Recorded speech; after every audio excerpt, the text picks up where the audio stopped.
عليكم ورحمة الله تعالى وبركاته. بسم الله العظيم القدرة والشان شديد البطش والبرهان بسم الله ما شاء الله كان. ബഹുമാനവും ആദരവും നിറഞ്ഞ ഉസ്താദുമാരെ, എൻ്റെ ശബ്ദം ശ്രമിക്കുന്ന നല്ലവരായ വിദ്യാർത്ഥി സുഹൃത്തുക്കളെ, യുവത്വത്തിൻ്റെ അതിപ്രസരിപ്പിൽ നാഥനെയും അവൻ്റെ ദീനിനെയും മറന്നുകൊണ്ട് ജീവിത സുഖങ്ങളിൽ ജീവിതം നയിച്ചുകൊണ്ടിരിക്കുന്ന ഈ ഒരു കാലഘട്ടത്തിൽ പ്രവാചക ജീവിതം യുവത്വത്തിന് മാതൃക എന്ന വിഷയത്തെ ആസ്പദമാക്കി ചില കാര്യങ്ങൾ നിങ്ങളുമായി പങ്കുവെക്കാനാണ് ആഗ്രഹിക്കുകയാണ്. ഇതിന് തൗഫീഖ് നൽകിയ റബ്ബ് സുബ്ഹാനഹു വ തആലയെ ഞാൻ ആദ്യമായി സ്തുതിക്കുന്നു. അൽഹംദുലില്ലാഹ് അൽഹംദുലില്ലാഹി അലാ കുല്ലി ഹാൽ.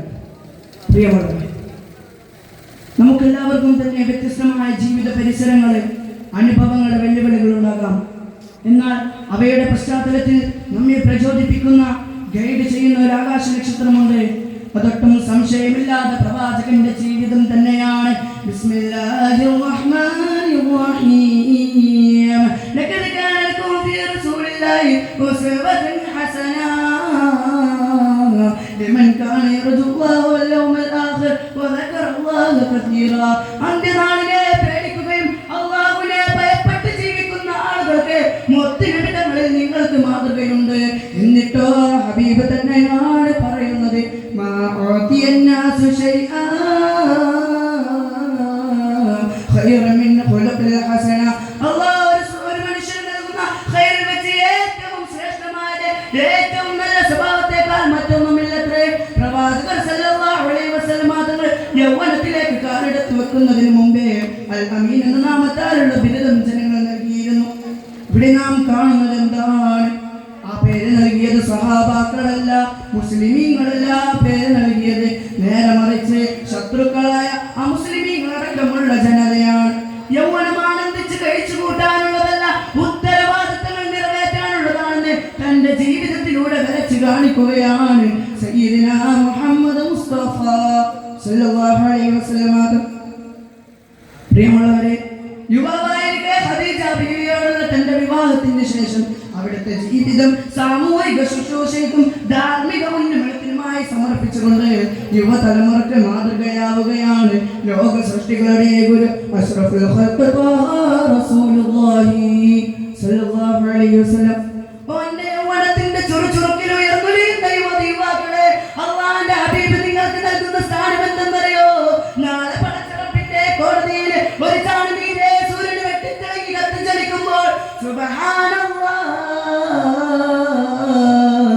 എവിടെയെങ്കിലും ഒരു ചെറിയ താഴ്താരോടും കിട്ടിയിരുന്നുവെങ്കിൽ എന്നാഗ്രഹിക്കുന്ന സമയത്ത് അല്ലാഹുവിന്റെ അർശിന്റെ തണലില്ലാതെ, ഒരു മരങ്ങളെയും തണലില്ലാത്ത ആ മഹ്ശറയിലെ അർശിന്റെ തണൽ നൽകുന്ന വിഭാഗത്തിലെ ഒരു വിഭാഗം ആരാണെന്നറിയോ?